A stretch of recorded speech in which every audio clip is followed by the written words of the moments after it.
បានជួបនឹងនួនល្អងនៅបាត់ដំបងមកស្ទឹងសង្ការយើងទាំងពីរនាក់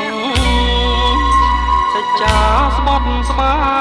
យក្រោមដួងព្រះខែរះពេញបរមី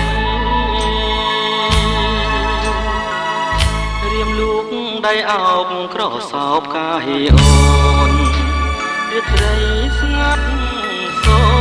នដោយស្នេហ៍អ្នកក្តីភាំងអើយភាំងអូនញញឹមមានន័យប្រហើឃើញស្រីជាប់នឹងដៃបង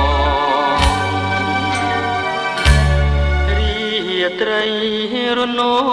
ចដូចផ្ដាមនឹកទៅសល់តែតាវ៉ៅសាស័ព្ទឆ្លើយឆ្លងជុំនោះទៀងអូន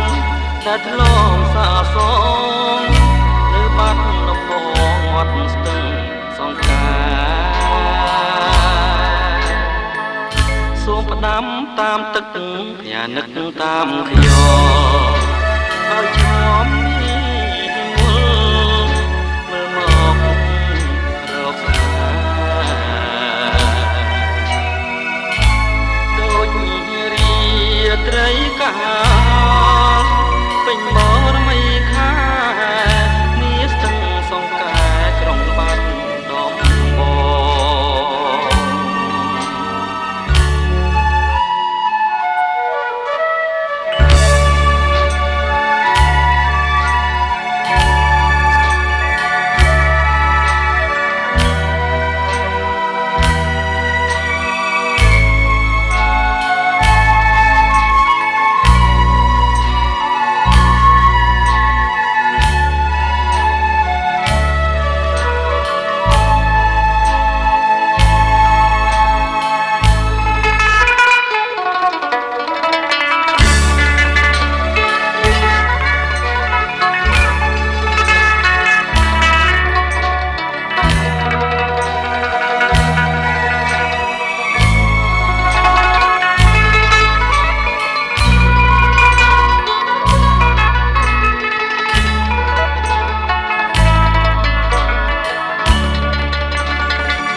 រាត្រីរនោចដូចផ្ដាមនឹកទៅសល់តែតាវ៉ៅសាស័ព្ទឆ្លើយឆ្លងជុំនោះទៀងអូនដែលធ្លាប់សាសងនៅបាត់ដំបងមាត់ស្ទឹងសង្ការ